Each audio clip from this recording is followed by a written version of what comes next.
ఆత్మ నిత్య సత్యమైనది, చావులేనిది. మృత్యువు వారిని శరీరాల నుండి వేరు చేస్తుందే గాని ఆత్మను నశింపజేయదు. సత్యమైన జ్ఞానము ఆత్మజ్ఞానమే. అంటే తనను తాను తెలుసుకోవడమే, తనలోని అంతరాత్మ గురించి తెలుసుకోవడమే. అభ్యాస వైరాగ్యముల ద్వారా యోగి వస్తు ప్రపంచాన్ని వదిలి సర్వోత్కృష్టమైన పరబ్రహ్మాన్ని చేరుకోగలడు. భక్తి, కర్మ, ధ్యాన, జ్ఞాన మార్గాలలో భగవంతుని చేరవచ్చు. అటువంటి మార్గాలను మనకు సులభతరం చేసే భగవద్గీతలో ఉన్న 18 అధ్యాయాలు, 18 యోగాలలో 1 నుండి 6 వరకు ఉన్న అధ్యాయాలను కర్మషట్కము అంటారు. దీనిలో మొదటి అధ్యాయం అర్జున విషాద యోగం. వైశంపాయన మహాముని అర్జునుని మనుమడు జనమేజయ మహారాజుకు వివరించిన దాని ప్రకారం భగవద్గీత మొదటి శ్లోకం ధృతరాష్ట్రుడి ప్రశ్నతో ప్రారంభమవుతుంది. ధృతరాష్ట్ర ఉవాచ ధర్మక్షేత్రే కురుక్షేత్రే సమవేతాయుయోత్సవః మామకాః పాండవాశ్చైవ కిమకుర్వత సంజయ. ఈ శ్లోకంలో ధృతరాష్ట్రుడు సంజయుడితో, సంజయ, ధర్మక్షేత్రమైన కురుక్షేత్ర సంగ్రామంలో యుద్ధానికి సన్నద్ధమైన నా పుత్రులు పాండుపుత్రులు ఏమి చేశారు అని అడిగాడు. ఇలా అడగడానికి కారణం, కురుక్షేత్రం అన్నది ధర్మక్షేత్రం, ఎందరో దేవతల నిలయం, ఎన్నో యజ్ఞాలు జరిగిన స్థలం. ఆ ధర్మక్షేత్ర ప్రభావం ఏమైనా తన కుమారులపై పడిందా అన్న ఉత్సుకత ఆయనను అలా అడిగేలా చేసింది. అధర్మం వైపున్న తన కుమారుల మనసేమైనా మారిందా, లేక పాండు కుమారులు వంశక్షయానికి వెరసి ఏమైనా యుద్ధం ఆపారా, ఆపివారు అడవులకు తపస్సుకు పోయారా అన్న కుతూహలం. ఇక్కడ ధృతరాష్ట్రుడు మామకః అంటే నా కుమారులు, పాండవః అంటే పాండు కుమారులు అన్న భావం ప్రకటించడం ద్వారా పాండు కుమారులను తన కుమారులుగా అంగీకరించక వారిని వైరులుగానే చూస్తున్నాడు అన్నది తెలియజేస్తుంది. క్షేత్రం అంటే దున్నే స్థలం. సేద్యం చేసే పొలంలో ఎలాగైతే కలుపు తీసివేయబడుతుందో అలా కౌరవులు దునుమాడబడతారు అన్నది ధర్మక్షేత్రానికి అర్థం. సంజయ ఉవాచ దృష్ట్వా తు పాండవానీకం వ్యూఢం దుర్యోధనస్తదా ఆచార్యముపసంగమ్య రాజా వచనమబ్రవీత్. సంజయుడు ఈ విధంగా చెప్పాడు.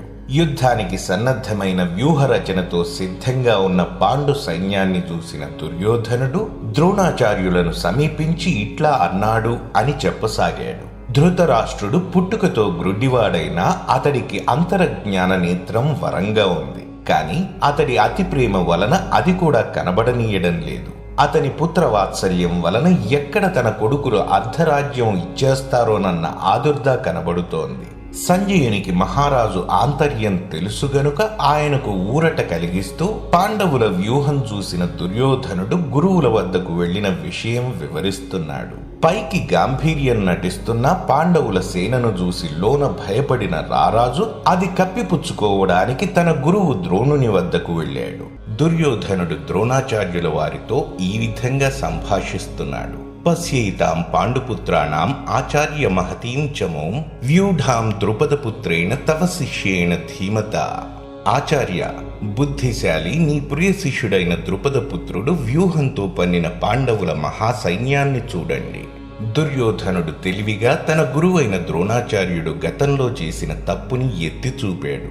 ద్రోణాచార్యుడికి గతంలో ద్రుపద మహారాజుతో రాజకీయ వైరం ఉండేది. ఆగ్రహంతో ఉన్న ద్రుపదుడు ఒక యజ్ఞం చేసి ద్రోణాచార్యుడిని సంహరించగలిగేటటువంటి శక్తి గల పుత్రుడు కలిగేలా వరం పొందాడు. ఆ వర ప్రభావంగా ద్రుపదునికి పుట్టిన కుమారుడే దృష్టద్యుమ్నుడు. తనను చంపడానికి దృష్టద్యుమ్నుడు జన్మించాడని ద్రోణాచార్యుడికి తెలిసినా తన వద్దకు యుద్ధ విద్యను అభ్యసించడానికి రాగా పెద్ద మనస్సుతో ఒక అత్యున్నత గురువుగా తనకు తెలిసిన విద్యనంతా బోధించాడు. అయితే దృష్టద్యుమ్నుడు పాండవ పక్షాన చేరి సర్వసైన్యాధిపతిగా నిలబడి బలమైన సైనిక వ్యూహాన్ని ఏర్పాటు చేశాడు.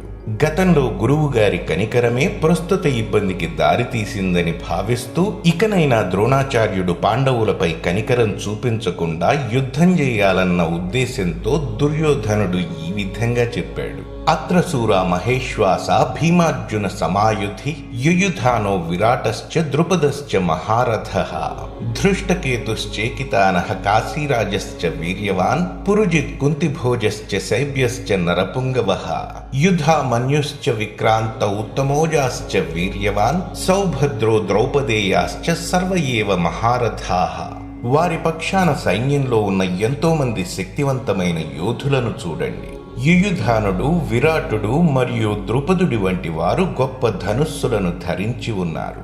వీరు భీమార్జునులతో సమానమైన వారు. అక్కడున్న పరాక్రమవంతులైన దృష్టకేతుడు, చేకితానుడు, వీరుడైన కాశీరాజు, పురుజిత్తు, కుంతిభోజుడు మరియు శైబ్యుడు వీరందరూ ఉత్తమ పురుషులే. వారి సైన్యంలో ఉన్నటువంటి ధైర్యశాలి యుధామన్యుడు, వీరుడైన ఉత్తమోజుడు, సుభద్ర కుమారుడైన అభిమన్యుడు, ద్రౌపదీ పుత్రులు వీరందరూ కూడా మహావీరులే. పాండవుల పక్షాన నిలబడిన పిక్కు సైన్యాన్ని చూసి దుర్యోధనుడు తన ఆందోళనని వ్యక్తం చేశాడు.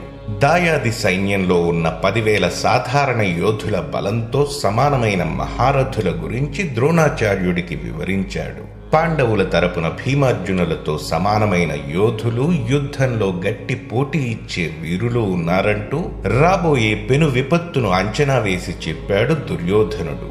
కురు సైన్యంలో ఉన్న వీరుల గురించి ద్రోణాచార్యునితో దుర్యోధనుడి సంభాషణ ఇలా కొనసాగుతోంది.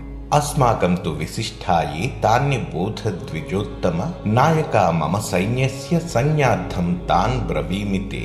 ఓ బ్రాహ్మణోత్తమ, మన పక్షంలో ఉన్న ప్రధాన యోధుల గురించి కూడా తెలుసుకొనుము. వీరు నాయకులుగా అత్యంత యోగ్యమైన వారు. మీ ఎరుకకై ఇప్పుడు వీరి గురించి వివరించబోతున్నాను. ఈ సంభాషణలో దుర్యోధనుడు కౌరవ సైన్యాధ్యక్షుడైన ద్రోణాచార్యుడిని ద్విజోత్తమ అంటే బ్రాహ్మణులలో ఉత్తమమైన వాడా అని చెప్పుకొచ్చాడు. అది ఉద్దేశ్యపూర్వకంగా వాడిన పదంగానే అనిపిస్తోంది. నిజానికి ద్రోణాచార్యుడు వృత్తిరీత్యా యోధుడు కాడు, సైనిక విద్య నేర్పించే గురువు మాత్రమే. దుర్యోధనుడి మాటల్లో ఉన్న గూఢార్థం ఏమిటంటే, ఒకవేళ ద్రోణాచార్యుడు ధైర్యవంతంగా పోరాడకపోతే రాజమందిరంలో ఉండే ఒక సామాన్య బ్రాహ్మణుడిగానే మిగిలిపోతాడని తన అభిప్రాయాన్ని తెలియజేశాడు. పాండవుల పక్షాన ఉన్న వీరుల గురించి వివరించిన దుర్యోధనుడు ఇక తన పక్షాన నిలబడిన మహాయోధుల గురించి పేర్కొనడం మొదలుపెట్టాడు. భవాన్ భీష్మశ్చ కర్ణశ్చ కృపశ్చ సమితింజయః అశ్వత్థామా వికర్ణశ్చ సౌమదత్తిర్జయద్రథః అన్యే చ బహవః శూరాః మదర్థే త్యక్త జీవితాః నానాశస్త్ర ప్రహరణాః సర్వే యుద్ధ విశారదాః. తమరు భీష్ముడు, కర్ణుడు, యుద్ధాన్ని జయించగల కృపాచార్యుడు, అశ్వత్థామ, వికర్ణుడు, సోమదత్తుని కుమారుడు భూరిశ్రవుడు, జయద్రథుడు వీరందరూ ఎప్పటికీ యుద్ధంలో విజయులే. ఇంకా చాలా మంది వీర యోధులు నా కోసం ప్రాణాలర్పించడానికి సిద్ధంగా ఉన్నారు. అనేక ఆయుధాలు కలిగి ఉన్న వీరందరూ యుద్ధ విద్యలో ప్రావీణ్యం పొందినవారే. దుర్యోధనుడు తన సైన్యంలో ఉన్న మహాయోధుల గురించి ద్రోణాచార్యునికి వివరించాడు. ఈ వీరులందరూ తన పక్షాన పోరాడి ప్రాణాలు సైతం కోల్పోవడానికి సిద్ధంగా ఉన్నారంటూ తన గర్వాన్ని ప్రదర్శించాడు. అపర్యాప్తం తదస్మాకం బలం భీష్మాభిరక్షితం పర్యాప్తం త్విదమేతేషాం బలం భీమాభిరక్షితం. అపరిమితమైన మన సైనిక బలం మనం భీష్మ పితామహుడి చేత రక్షింపబడుతున్నాం. కానీ భీముడి చేత రక్షింపబడుతున్న ఆ పాండవ సైన్యం పరిమితమైనది. దుర్యోధనుడిలా గొప్పలకు పోయేవారు అంత్యకాలం సమీపించినప్పుడు పరిస్థితిని నిజాయితీతో అంచనా వేయకుండా అహంకారంతో ప్రగల్భాలు పలుకుతారు. భీష్మ పితామహుడు కౌరవ పక్షానికి సర్వ సైన్యాధ్యక్షుడు. తన మరణ సమయాన్ని తానే ఎంచుకునే వరం కలిగిన వాడు కాబట్టి అతన్ని ఓడించటం చాలా కష్టం. అందుకే దుర్యోధనుడు తనకు ఓటమి లేదని విర్రవీగాడు. ఇక పాండవ పక్షం వైపు సైన్యాన్ని దుర్యోధనుడి బద్ధ శత్రువైన భీముడు పరిరక్షిస్తున్నాడు. భీష్ముడి సామర్థ్యాన్ని భీముడి బలంతో పోల్చి పాండవులను తక్కువ అంచనా వేశాడు. కాని భీష్ముడు కౌరవులకు పాండవులకు పితామహుడు, ఇరుపక్షాల క్షేమం కోరేవాడు. సాక్షాత్తు శ్రీకృష్ణ పరమాత్మ ఉన్న ఈ పవిత్ర యుద్ధంలో భూమి మీద ఉన్న ఏ శక్తి కూడా అధర్మపక్షాన నిలబడి గెలుపుని సాధించలేదని భీష్ముడికి తెలుసు. కాని కౌరవుల పట్ల తనకున్న నైతిక నిబద్ధత కారణంగా భీష్ముడు పాండవులకు వ్యతిరేకంగా యుద్ధం చేయడానికి నిలబడ్డాడు. అయనేషు చ సర్వేషు యథాభాగమవస్థితాః భీష్మమేవాభిరక్షन्तు భవంతః సర్వ ఏవ హి. కౌరవ సేనా నాయకులందరికీ మీ వ్యూహాత్మక స్థానాలను పరిరక్షిస్తూ భీష్మ పితామహుడికి పూర్తి సహకారం అందించమని పిలుపునిస్తున్నాను అంటూ సైనికులందరినీ ఉద్దేశించి చెప్పాడు. ఇక యుద్ధం ప్రారంభం కాబోతుండగా దుర్యోధనుడు తన కౌరవ సేనకు కొన్ని సూచనలు అందించాడు. తన పక్షాన నిలబడిన సర్వసైన్యాధ్యక్షుడైన భీష్ముడు తన సైన్యానికి స్ఫూర్తిగా శక్తిగా పరిగణించాడు దుర్యోధనుడు. అందుకే తన సేనా నాయకులను తమ తమ సైనిక వ్యూహస్థానాలను కాపాడుకుంటూ భీష్ముడిని పరిరక్షించమని కోరాడు. రణరంగంలో ఇరుపక్షాలు శంఖారావాలను పూరించడం, యుద్ధ ప్రారంభం గురించి సంజయుడు ధృతరాష్ట్రుడితో జరిపిన సంభాషణ ఇలా కొనసాగుతోంది. తస్య సంజనయన్ హర్షం కురువృద్ధః పితామహః సింహనాదం వినద్యోచ్చైః శంఖం దద్మౌ ప్రతాపవాన్. దుర్యోధనుడికి ఆనందం కలుగజేసే విధంగా కురువృద్ధ పితామహుడు ప్రతాపశాలి అయిన భీష్ముడు సింహంలా గర్జించి పెద్ద శబ్దంతో శంఖాన్ని పూరించాడు. యుద్ధ నియమాల ప్రకారం యుద్ధ ప్రారంభానికి సంకేతంగా శంఖాన్ని పూరించారు. భీష్మ పితామహుడు తన మనుమడు దుర్యోధనుడి హృదయంలో ఉన్న భయాన్ని అర్థం చేసుకున్నాడు. సహజంగా అతని మీద ఉన్న వాత్సల్యంతో అతన్ని సంతోషపరచటానికి పెద్ద శబ్దంతో తన శంఖాన్ని పూరించాడు. తద్వారా తన ధర్మాన్ని నిర్వర్తిస్తూ ఎంతటి బాధనైనా సహిస్తూ పూర్తి స్థాయిలో యుద్ధం చేయడానికి ఏమాత్రం సంకోచించనని దుర్యోధనుడికి తెలియజేశాడు. తతః శంఖాశ్చ భేర్యశ్చ ప్రణవానక గోముఖాః సహసైవాభ్యహన్యంత సశబ్దస్తుములోభవత్. ఆ తరువాత శంఖములు, భేరీలు, ఢోళ్లు, ఢంకాలు, తప్పెటలు, కొమ్ము వాద్యాలు ఒక్కసారిగా మ్రోగాయి. ఆ శబ్దాలు అతి భయంకరంగా పాండవులకు భీతి కలిగించాయి. శంఖం పూరించిన భీష్ముడి ఉత్సాహానికి తోడుగా కౌరవ సైన్యం వివిధ వాయిద్య పరికరాలతో మూకుమ్మడిగా దిక్కులు పిక్కటిల్లేలా ఒక్కసారిగా వాయించారు. అకస్మాత్తుగా మ్రోగిన రణభేరి శబ్దాలకు పాండవులు ఉలిక్కిపడ్డారు. తతః శ్వేతైర్హయైర్యుక్తే మహతి స్యందనే స్థితౌ మాధవః పాండవశ్చైవ దివ్యౌ శంఖౌ ప్రదధ్మతుః.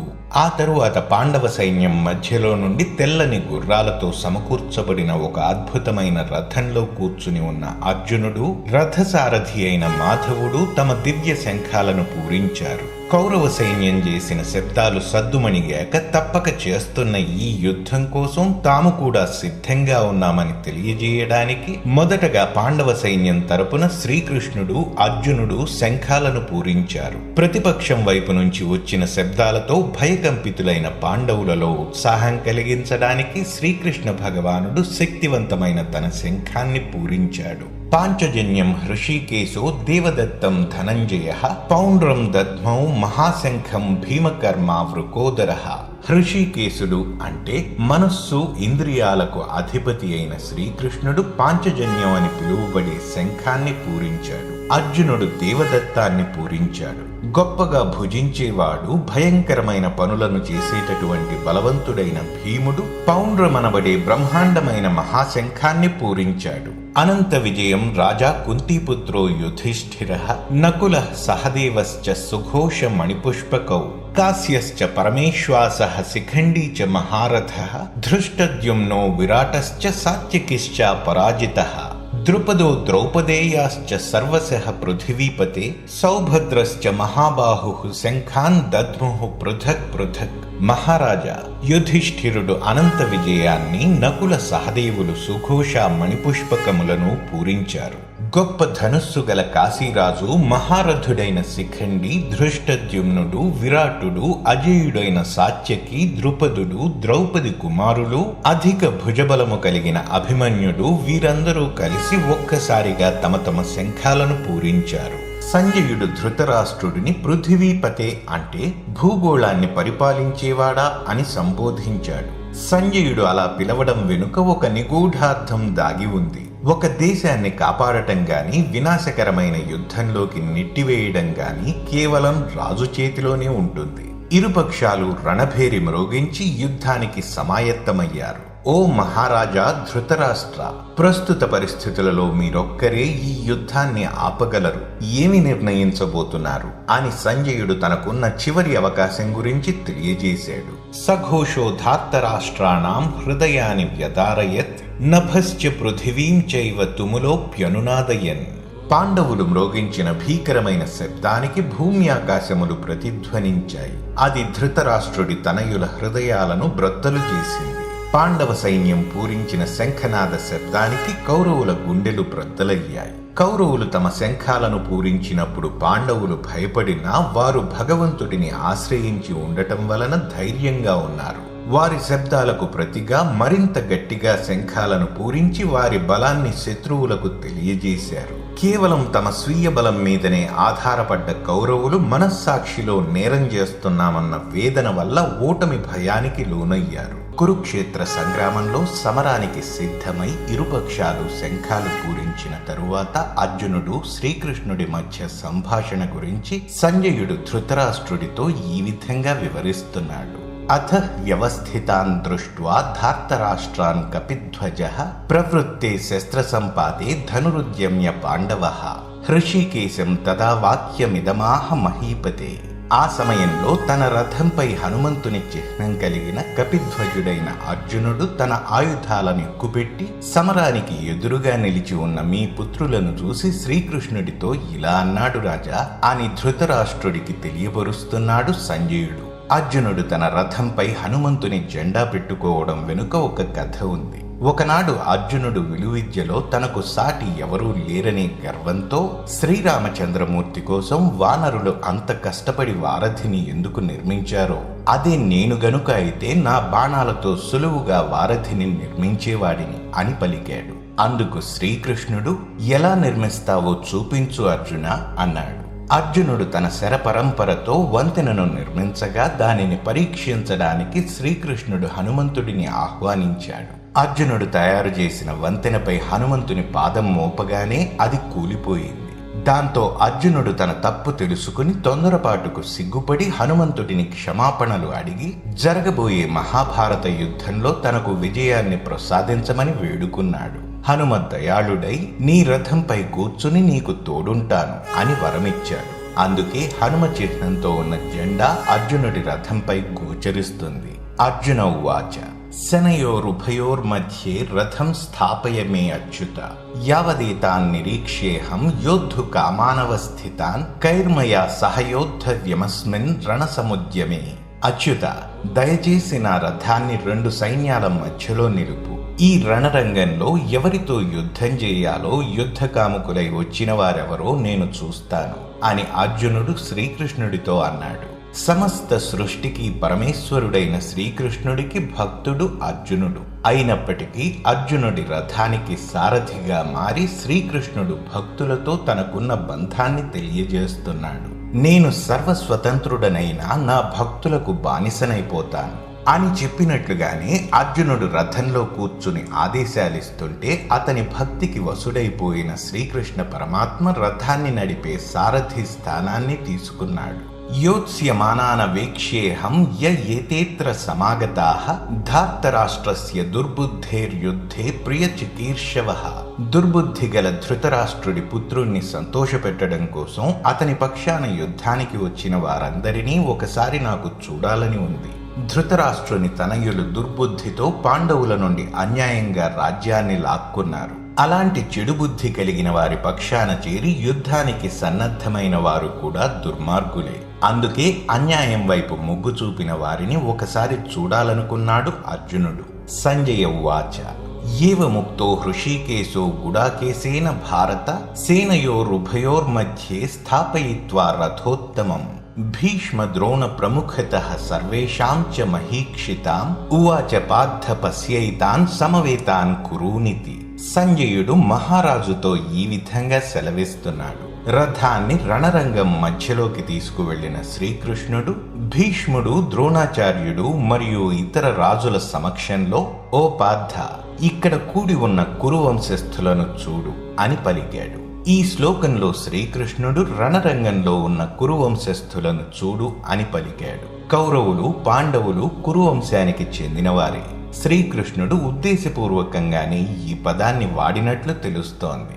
ఎలాగైతే వైద్యుడు కురుపుతో ఉన్న రోగికి మొదట్లో దానికి చీము పట్టి ముదిరే మందిచ్చి తరువాత ఆ రోగగ్రస్తమైన భాగాన్ని తీసివేయటానికి శస్త్రచికిత్స చేస్తాడో, భగవంతుడు కూడా ఆ విధంగానే చేస్తున్నాడు. మొదట అర్జునుడిలో అంతర్గతంగా ఉన్న మోహాన్ని, భ్రమను ప్రేరేపించేలా అక్కడ యుద్ధానికి సిద్ధమైంది తనవారే అనే భావనను కలిగించి ఆ తరువాత ధర్మం, అధర్మం అనే విషయాలపై అవగాహన కలిగించబోతున్నాడు. యుద్ధరంగం మధ్యలో నిలబడి తన వారిని చూసిన అర్జునుడు తన అభిప్రాయాలను శ్రీకృష్ణుడితో ఈ విధంగా చెబుతున్నాడు. తత్రాపశ్యత్ స్థితాన్ పార్థః పితॄనథ పితామహాన్ ఆచార్యన్ మాతులాన్ భ్రాతॄన్ పుత్రాన్ పౌత్రాన్ సఖీంస్తథా స్వసురాన్ సహృదశ్చైవ సేనయోరుభయోరపి. అర్జునుడి కోరిక మేరకు రథాన్ని యుద్ధరంగం మధ్యలోకి తీసుకువెళ్ళాడు శ్రీకృష్ణుడు. అక్కడ అర్జునుడు 2 సైన్యముల మధ్యలో నిలబడి యుద్ధానికి సిద్ధంగా ఉన్న తన తండ్రులను, తాతలను, గురువులను, మేనమామలను, సోదరులను, దాయాదులను, పుత్రులను, మనుమలను, మిత్రులను, మామలను, ఇంకా శ్రేయోభిలాషులనందరినీ చూశాడు. తాన్ సమీక్ష్య స కౌంతేయః సర్వాన్ బంధూనవస్థితాన్ కృపయా పరయావిష్టో విషీదన్నిదమబ్రవీత్. రంగంలో ఉన్న తన బంధువులందరినీ చూసిన కుంతిపుత్రుడు అర్జునుడు కారుణ్యంతో నిండినవాడై తీవ్ర విచారానికి లోనై శ్రీకృష్ణుడితో ఈ విధంగా చెబుతున్నాడు. ఇక్కడ అర్జునుడి బాధకు కారణం యుద్ధ భూమిలో ఉన్న తన బంధువులను, తన కుటుంబానికి చెందిన వారిని తన స్వహస్తాలతో సంహరించడం. శత్రువులతో యుద్ధం చేసి విజయం సాధిస్తే గర్వకారణంగా ఉంటుంది. కానీ తన సొంత వారిని, కుటుంబీకులను నిర్దయగా సంహరించడం అనే విషయం అర్జునుడిని బాధించింది. పాండుపుత్రులపై దాయాదులు చేసిన ఎన్నో అన్యాయాలకు ప్రతీకారంగా వారితో యుద్ధానికి తలబడడానికి వచ్చిన పరాక్రమవంతుడైన అర్జునుడు అందరినీ ఒక్కసారిగా చూసి జరగబోయే నష్టం గ్రహించడంతో అకస్మాత్తుగా మానసిక పరివర్తన కలిగింది.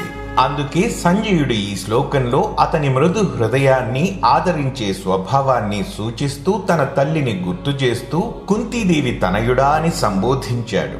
అర్జున ఉవాచ దృష్ట్వేమం స్వజనం కృష్ణ యుయుత్సుం సముపస్థితం సీదంతి మమ గాత్రాణి ముఖం చ పరిశుష్యతి వేపధుశ్చ శరీరే మే రోమహర్షశ్చ జాయతే గాండీవం స్రంసతే హస్తాత్వక్చైవ పరిదహ్యతే నచ శక్నోమ్యవస్థాతుం భ్రమతీవ చ మే మనః.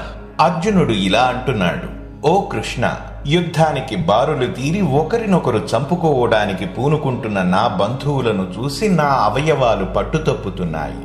నా నోరు ఎండిపోతోంది, గాండీవం చేజారిపోతోంది. ఎంత కోపతాపాలున్నా, అసూయ ద్వేషాలున్నా బంధువులపై అనురాగం అనేది ఏదో ఒక మూలన ఉండే ఉంటుంది. అర్జునుడికి కూడా తన కుటుంబీకులను చూసి అనురాగం పొంగింది. భౌతికమైన అనురాగాన్ని అనుభూతి చెందిన అర్జునుడిని నిరాశ వెంటాడుతోంది. తన కర్తవ్యాన్ని నిర్వర్తించటానికి కూడా భయపెడుతోంది. ఏ వింటి శబ్దం వింటే బలవంతులైన శత్రువులు సైతం వణికిపోతారో అటువంటి శక్తివంతమైన అస్త్రం గాండీవం తన చేతి నుండి జారిపోతోంది. తన వారితో యుద్ధం చేయడానికి, వారిని సంహరించడానికి తాను మానసికంగా సిద్ధంగా లేడన్న విషయాన్ని కృష్ణుడితో చెబుతున్నాడు. నిమిత్తాని పశ్యామి విపరీతాని కేశవ నచ శ్రేయోను పశ్యామి హత్వా స్వజనమాహవే. ఓ కేశవ, అంతటా అశుభ శకునాలే కనబడుతున్నాయి. ఈ యుద్ధంలో సొంత బంధువులనే చంపుకోవడం వలన మంచి ఎలా కలుగుతుందో నేను తెలుసుకోలేకపోతున్నాను. ఈ శ్లోకంలో అర్జునుడు కృష్ణ భగవానుడిని కేశవ అని సంబోధించాడు. అంటే కేసి అనే రాక్షసుడిని సంహరించినవాడా అని అర్థం. జరగబోయే యుద్ధ పరిణామాల గురించి ఆలోచించి కలత చెంది శోకానికి గురయ్యాడు అర్జునుడు. అర్జునుడు మానసికంగా బలహీనపడిపోయాడు. తన వారిని చంపితేనే విజయం వరిస్తుంది అనే ఆలోచనతో అతని తల తిరుగుతోంది. అటువంటి పరిస్థితులలో ఇరుకున పడిన అర్జునుడికి చుట్టుప్రక్కల జరిగే ప్రతి సంఘటన అపశకునంగానే తోచింది. తన సొంత బంధువులను చంపడం వలన కలిగే మంచి ఏంటనే విషయంపై ఆలోచనలో పడ్డాడు. తన వారిని చంపడం అవసరమా, ఈ యుద్ధం అవసరమా అనే సందిగ్ధంలో చిక్కుకున్నాడు అర్జునుడు. రణరంగాన్ని చూసి విరక్తి చెందిన అర్జునుడు యుద్ధానికి సిద్ధమవ్వడానికి కారణమైన రాజ్యాధికారం గురించి ఈ విధంగా చెబుతున్నాడు. నకాంక్షే విజయం కృష్ణ నచ రాజ్యం సుఖాని చ కిం నో రాజ్యేన గోవింద కిం భోగైర్జీవితేన వా ఏషామర్థే కాంక్షితం నో రాజ్యం భోగా సుఖాని చ తైమేవ స్థిత యుద్ధే ప్రాణాంస్త్యక్త్వా ధనాని చ. ఓ కృష్ణ, నాకు విజయం గాని రాజ్యం గాని వాటి వల్ల వచ్చే సుఖం గాని అక్కరలేదు. మనం ఎవరి కోసమైతే ఇదంతా కోరుకుంటున్నామో వారే మన ఎదురుగా యుద్ధం కోసం ఉన్నప్పుడు రాజ్యం వలన గాని సుఖాల వలన గాని ఇక ఈ జీవితం వలన గాని ప్రయోజనం ఏముంది అని కృష్ణుడిని అడుగుతున్నాడు. చంపటం ఒక పాపపు పనైతే సొంత బంధువులనే హతమార్చటం మరింత పాపిష్టి పని అనే భావన అర్జునుడికి కలగడంతో ఆందోళనకి గురయ్యాడు.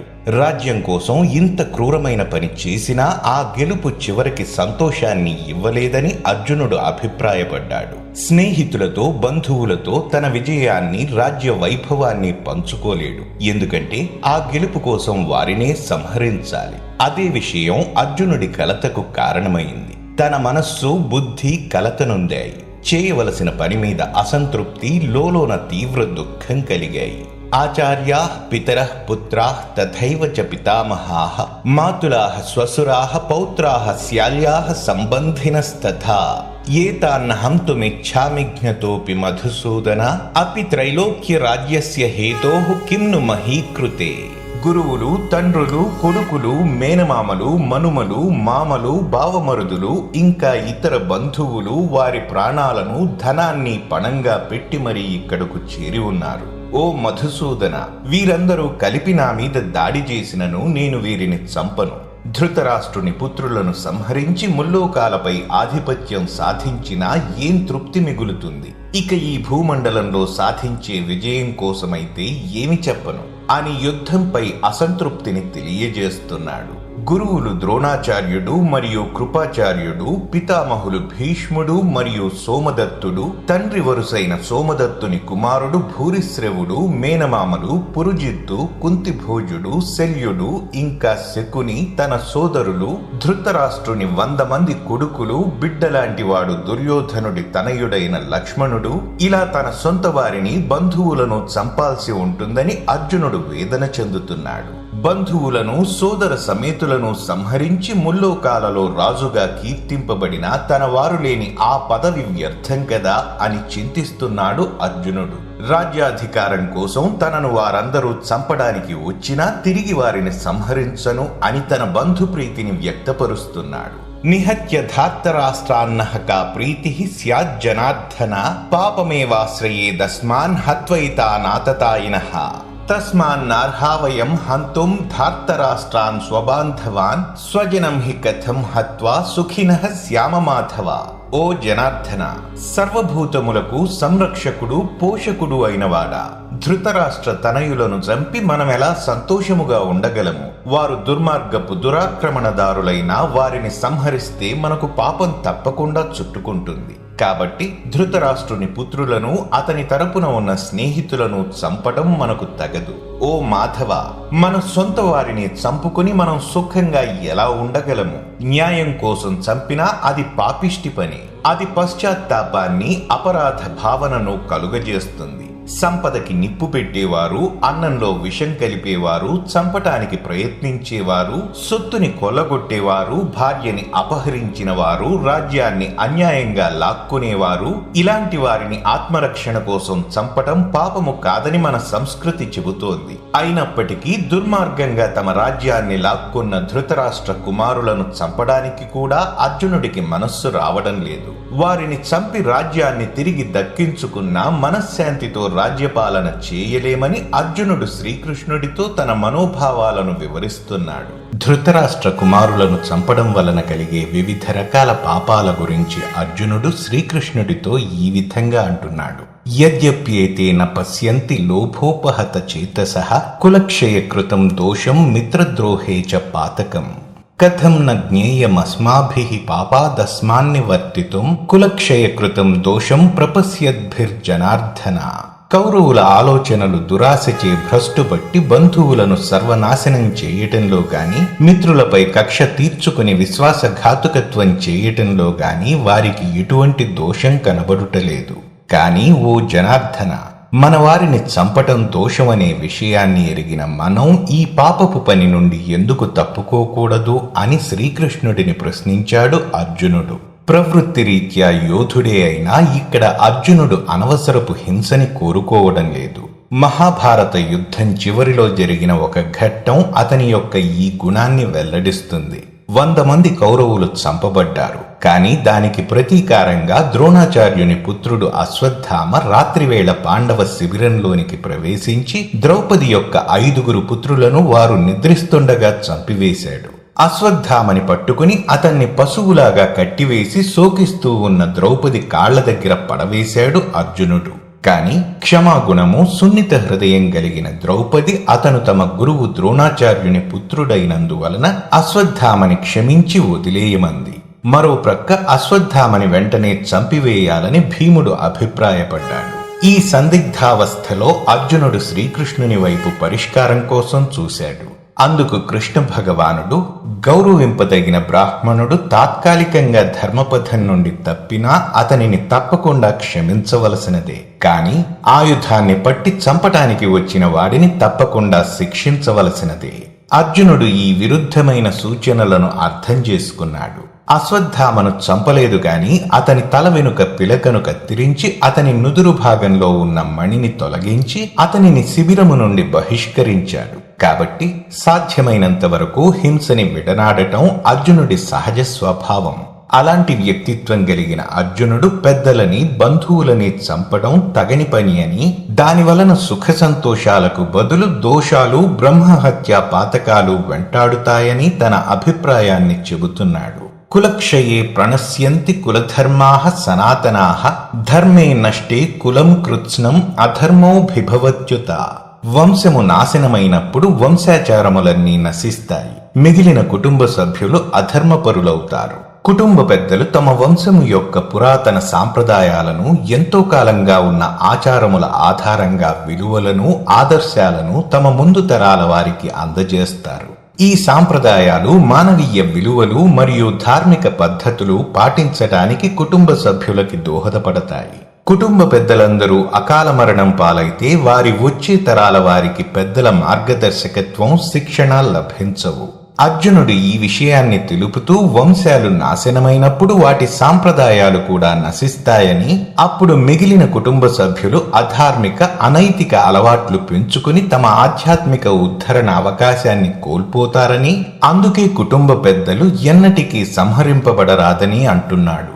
అధర్మాభిభవాత్ కృష్ణ ప్రద్యుష్యంతి కులస్త్రియః స్త్రీషు దుష్టాసు వార్ష్ణేయ జాయతే వర్ణసంకరః. ఓ కృష్ణ, దుర్గుణాలు ప్రబలిపోవడం వలన కుల స్త్రీలు నీతి తప్పిన వారవుతారు. ఓ వృష్ణివంశస్థుడా, స్త్రీల యొక్క అనైతిక ప్రవర్తన వలన అవాంఛిత సంతానం జన్మిస్తారు. వైదిక నాగరికత స్త్రీలకు చాలా ఉన్నతమైన స్థానాన్ని ప్రసాదించింది. స్త్రీలు పవిత్రంగా ఉండటానికి ఎంతో ప్రాముఖ్యతనిచ్చింది. అందుకే మనుస్మృతిలో యత్ర నార్యస్తు పూజ్యంతే రమంతే తత్ర దేవతాః, ఎక్కడైతే స్త్రీలు పవిత్రమైన, పరిశుద్ధమైన నడవడికతో ఉంటారో ఆ యొక్క పవిత్రతకు వారు మిగతా సమాజంచే పూజింపబడతారో అక్కడ దేవతలు హర్షిస్తారు. కాని స్త్రీలు నీతిబాహ్యమైన ప్రవర్తనతో ఉన్నప్పుడు బాధ్యతారహితమైన పురుషులు తమ జారత్వాన్ని అదనుగా తీసుకోవడం వలన అవాంఛిత సంతానం కలుగుతారు. అది పూర్వీకుల వంశాన్ని కూడా భ్రష్టుపట్టిస్తుంది. సంకరో నరకాయైవ కులజ్ఞానాం కులస్య చ పతంతి పితరో హ్యేషాం లుప్తిపిండోదక క్రియాః. అవాంఛిత సంతానం పెరగడం వలన కులానికి, కుల నాశనానికి కారణమైన వారికి కూడా నరకము ప్రాప్తిస్తుంది. శ్రాద్ధ తర్పణములు లుప్తమైన కారణముగా ఆ భ్రష్టుపట్టిన వంశ పూర్వీకులు కూడా పతనమవుతారు అని తన మనోభావాలను, యుద్ధం వలన కలిగే అరాచకాలను శ్రీకృష్ణుడితో వ్యక్తపరుస్తున్నాడు అర్జునుడు. పెద్దలను, గురువులను సంహరించడం వలన కలిగే అనర్థాల గురించి అర్జునుడు శ్రీకృష్ణుడితో ఈ విధంగా అంటున్నాడు. దోషైరేతైః కులజ్ఞానాం వర్ణసంకరకారకైః ఉత్సాద్యంతే జాతిధర్మాః కులధర్మాశ్చ శాశ్వతాః. కుటుంబ ఆచారము నాశనము చేసి అవాంఛిత సంతానం పెంపొందడానికి కారణమైన వారి దుష్ట చేష్టల వలన అనేకానేక సామాజిక కుటుంబ సంక్షేమ ధర్మములు నశించిపోతాయి. ఉత్సన్న కులధర్మాణం మనుష్యాణం జనార్దన నరకే నియతం వాసో భవతీత్యను సుశ్రమ. ఓ జనార్దన, కులాచారములను నాశనం చేసిన వారు నిరవధికముగా నరకములోనే ఉంటారని నేను పండితుల నుండి వినియున్నాను. కుటుంబ పెద్దలను కోల్పోయి స్త్రీలు జారత్వం కలిగి అవాంఛిత సంతానాన్ని కని కులాన్ని నాశనం చేయడం మాత్రమే కాక అలా కుల నాశనానికి కారణమైన వారు నరకలోకానికి వెళతారని చెబుతున్నాడు. అయితే ఈ విషయాలను కృష్ణుడికి చెబుతున్న అర్జునుడు వాటిని రూఢిపరుస్తూ ఇటువంటి నీచ కార్యాలకు నరకం ప్రాప్తిస్తుందనే సంగతి పండితులు చెప్పగా విన్నానని అంటున్నాడు. అహోబత మహత్పాపం కర్తుం వ్యవసితా వయం యద్రాజ్య సుఖలోభేన హంతుం స్వజనముద్యతాః యది మామ ప్రతీకారమశస్త్రం శస్త్రపాణయః ధార్తరాష్ట్రా రణే హన్యుః తన్మే క్షేమతరం భవేత్. అయ్యో, ఎంత ఆశ్చర్యం! ఈ మహాపాపం చేయటానికి నిశ్చయించాము. రాజ్య సుఖములపై కాంక్షతో మన బంధువులనే చంపటానికి సిద్ధపడ్డాము. ఆయుధాలు చేతిలో ఉన్న ధృతరాష్ట్రుని పుత్రులు ఆయుధాలు లేకుండా ప్రతిఘటించకుండా ఉన్న నన్ను యుద్ధ భూమిలో చంపివేసినా దీనికంటే మేలే. జరగబోయే యుద్ధం వలన వచ్చే ఎన్నో చెడు విశేషాలని అర్జునుడు ప్రస్తావించాడు. కాని ఈ దుష్టులను సమాజంలో పెరగనిస్తే దుర్మార్గమే వర్ధిల్లుతుందన్న విషయాన్ని అర్జునుడు గ్రహించలేకపోయాడు. అహో అన్న పదంతో తన ఆశ్చర్యాన్ని ప్రకటిస్తున్నాడు. బత అంటే ఘోరమైన ఫలితాలు. ఎంత ఆశ్చర్యం! ఘోరమైన పరిణామాలు ఉంటాయని తెలిసి కూడా మేము యుద్ధం ద్వారా ఈ పాపిష్టి పని చేయ నిశ్చయించాము అని కృష్ణుడితో అంటున్నాడు. తమ తప్పులను తెలుసుకోలేని వారు తరచుగా వాటిని పరిస్థితులకు వేరే వారికి వాటిని ఆపాదిస్తారు. అదేవిధంగా ధృతరాష్ట్రుని పుత్రులు దురాశచే ప్రేరేపింపబడ్డారని అనుకున్నాడు. కాని తన యొక్క కారుణ్య భావ పరంపర ఒక మహనీయమైన భావం కాదని, అజ్ఞానంతో తను ఈ శరీరమే అనుకున్న భౌతిక వ్యామోహమని అర్జునుడు గ్రహింపలేకున్నాడు. అర్జునుడి వాదనలలో ఉన్న లోపం ఏమిటంటే శారీరక వ్యామోహం, హృదయ దౌర్బల్యం మరియు కర్తవ్యాన్ని విస్మరించటం వలన వచ్చిన తన అయోమయాన్ని సమర్థించుకొనటానికే అర్జునుడు తన వాదనలను వాడుకుంటున్నాడు. తన సొంత వారిపై యుద్ధం చేయడం కన్నా నిరాయుధుడై తన వారి చేతిలో హతమైన మంచిదనే అభిప్రాయాన్ని వ్యక్తం చేస్తూ తనలోని కారుణ్యతను చూపిస్తున్నాడు. సంజయ ఉవాచ ఏవముక్త్వార్జునః సంఖ్యే రథోపస్థ ఉపావిశత్ విసృజ్య ససరం చాపం శోక సంవిఘ్నమానసః. ఈ విధంగా చెబుతూ అర్జునుడు దీనస్థితిలో తీవ్ర శోక సంతప్తుడై తన బాణాలను ధనుస్సును ప్రక్కన జారవిడచి రథంలో కూలబడ్డాడు అని సంజయుడు ధృతరాష్ట్రుడితో చెబుతున్నాడు. మాట్లాడేటప్పుడు వ్యక్తి తరచుగా భావోద్వేగాల ప్రభావానికి లోనవుతాడు. నెమ్మదిగా మొదలైన అర్జునుడి నిర్వేదం ఇప్పుడు తారస్థాయికి చేరింది. తాను ధర్మబద్ధంగా నిర్వర్తించవలసిన విధిని నైరాస్యంతో వదిలేశాడు. జ్ఞానంతో, భక్తితో భగవంతునికి శరణాగతి చేయటానికి ఇది పూర్తి విరుద్ధం. అర్జునుడు ఆధ్యాత్మిక జ్ఞానం లోపించిన అమాయకుడేమీ కాదు. అతడు దివ్యలోకాలకు వెళ్లి తన తండ్రి స్వర్గాధిపతి ఇంద్రుని దగ్గర పాఠాలు నేర్చుకున్నాడు. నిజానికి తాను పూర్వజన్మలో నరుడు కాబట్టి పారమార్థిక జ్ఞానం తెలిసినవాడే. దీనికి రుజువేంటంటే మహాభారత యుద్ధం ముందు యదు సైన్యాన్నంతా దుర్యోధనునికి వదిలేసి అర్జునుడు శ్రీకృష్ణుడిని తన పక్షంలోకి ఎంచుకున్నాడు. భగవంతుడై తన పక్షాన ఉంటే తనకు అపజయం ఎన్నటికీ కలుగదనే దృఢ విశ్వాసంతో ఉన్నాడు. అయినప్పటికీ అర్జునుడి మనస్సులో కొంత కలవరం చెలరేగింది. దీనికి కారణం కూడా లీలామానుష రూపధారి అయిన కృష్ణ భగవానుడే. అర్జునుడి ద్వారా సమస్త లోకానికి జ్ఞానం ఒసగాలనే సంకల్పంతో ఈ విధంగా అర్జునుడిని తర్జన భర్జనలకు గురిచేశాడు. ఓం తత్సదితి శ్రీమద్భగవద్గీతాసూపనిషత్సు బ్రహ్మ విద్యాయాం యోగశాస్త్రే శ్రీకృష్ణార్జున సంవాదే అర్జున విషాదయోగో నామ ప్రథమోధ్యాయః.